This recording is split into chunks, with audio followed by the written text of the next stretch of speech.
next James Bond could be set in the 1960s, and clues came from Andor's creator. So I find this a really fascinating idea that that the James Bond franchise moving forward will become a period piece. I think it's a bad idea, frankly. I like that it's innovative. What I would do is this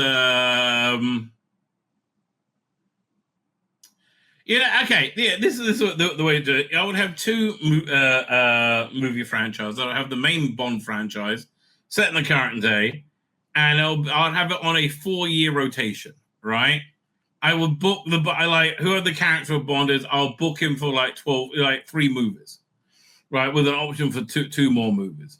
And then 2 years later, I'll do another Bond series, but set in the present, set in the 60s, and so every 2 years you get a Bond movie, right? And they're both legitimate, and they're both Bond, and they're both so noticeably different, right? That it really works. And maybe if you introduce new characters, you can spin them off as well.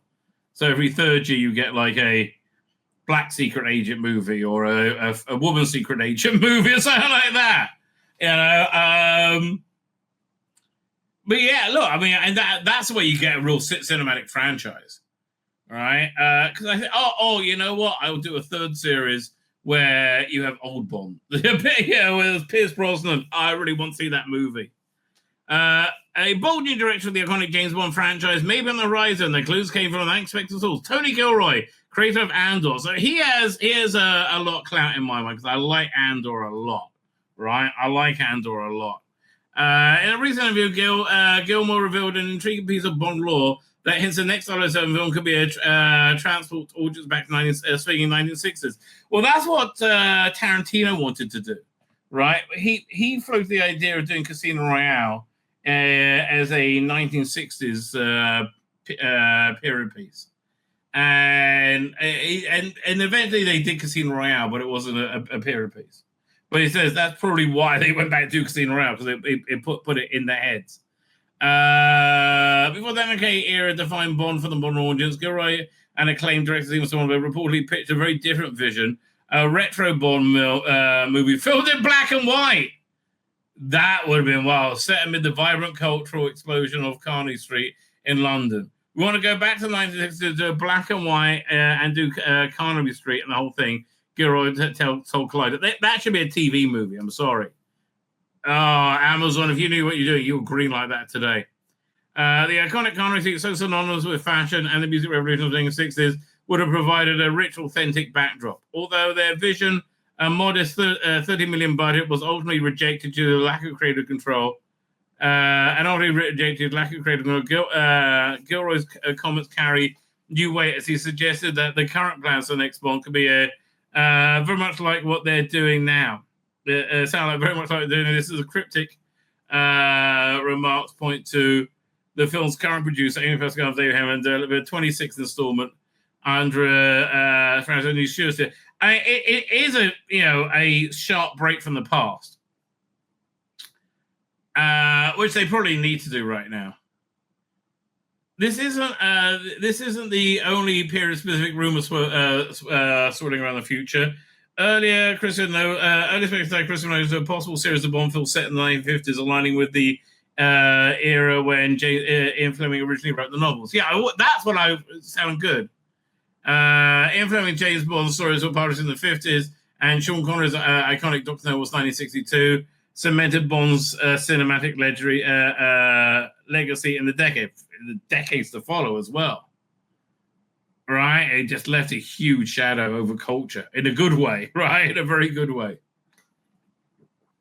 Whether Gilroy possesses inside knowledge or simply reading the tea leaves, I think a bit of both, the idea of historically grounding Bond is tantalizing. Bond movies have embraced style and spectacle and fantasy, often by diverging from gritty realism of the Fleming novels. A return to a true period piece with historic nuances, warts and all. See, but this it flies in the face of the proposed casting of Tom Holland and 2 other young guys, all right, who are in the running. So which is true? I don't know. I mean, like, I really hope those rumors of Tom Holland and others are not real. Right? It just really doesn't work for me. Hildebrand Waltz could represent one of the most fascinating reinventions of the franchise yet. As Alan takes the reins, they even talk about involving visionary directors for their period work. After all, Wes Anderson brought Roald Dahl's world to life in striking detail. Wes Anderson is a terrible idea for James Bond. Are you out your mind? Let me see if there's an AI Wes Anderson James Bond. Let me just search YouTube. Wes Anderson James Bond. Oh, it came up. It's such a bad idea. Okay, this one. Okay, this is from 2 years ago. This is it's an AI trailer, I think. Here it comes. Again, it's such a bad idea. Wes Anderson doing James Bond. Hang on, where is it? Where'd it go?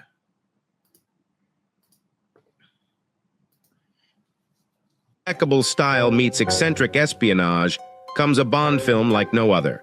Prepare for the quirkiest, most charming spy adventure you've ever seen. Meet the sophisticated and suave James Bond. While his martinis are always this is exactly what it would be like. Shaken, never stirred. His mornings are dedicated to meticulously organizing his prized collection of vintage cereal boxes and introducing Q, the master of unconventional gadgetry. He's got an array of marvelous contraptions, from exploding bow ties that double as boomerangs to an umbrella that shoots hidden messages in a cloud of confetti. Ingenious and delightfully absurd. You can see the AI is so many years away. I mean, it's so different today. And there's M, the formidable leader of MI6, whose office could easily be mistaken for an antique shop, yet somehow manages to rally agents and locate the perfect paperclip amidst the delightful chaos. But beware our villain Blofeld, the mastermind who puts... Wes Anderson would have Bill Murray as a villain. ...the muhaha in maniacal laughter. With a shaved head as smooth as his evil plans, he rocks a cat on his lap and a knack for dramatic entrances. Enter the enigmatic Miss Tatiana Romanova, with a fashion sense that screams nostalgia and a talent for knitting complex code patterns. Brace yourself for an adventure that defies convention and embraces quirkiness. Okay, fine, we get the idea. So that's what it'll be like. Shit. Oh, just shit. Not much like James Bond. Right? Not much like James Bond. Let's see what Tarantino say about James Bond. Hang on. So it's a 1 minute clip. And honestly, I'm always intrigued about Tarantino's thoughts and stuff. There we go.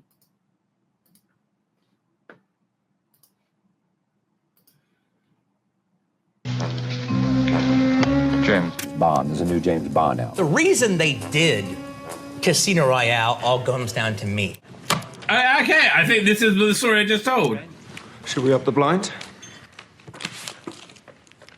I made it a point that I said I wanted to do Casino Royale. I actually wanted to do Casino Royale as a movie, which was the very first Bond novel done.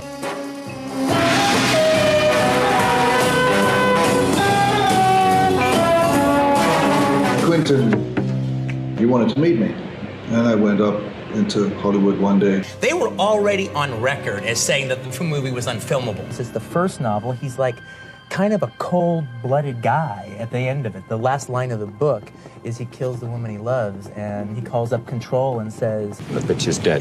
The bitch is dead. And that's the last line of the book. But then after I said it and talked about it for a little bit, then the big thing on all the internets was that was what the fans wanted to see. And so that's when maybe it's not so unfilmable. But was it meant to be? No Quentin Tarantino for James Bond. I would actually like to do it in the 60s. I would take place in 1964, and it would have narration. I would want it to be like the book. Wow, that'd be really cool. Man, I would love to see that movie. I would love to see that movie. Oh. So, do you reckon they're doing a 1960s Bond? Maybe. It's not... yeah, maybe. My name's Tzvi Lebetkin, the Rabbi from another planet. Please like like, share, and subscribe. And ring that little bell. Ring the little bell so you're notified when new videos drop.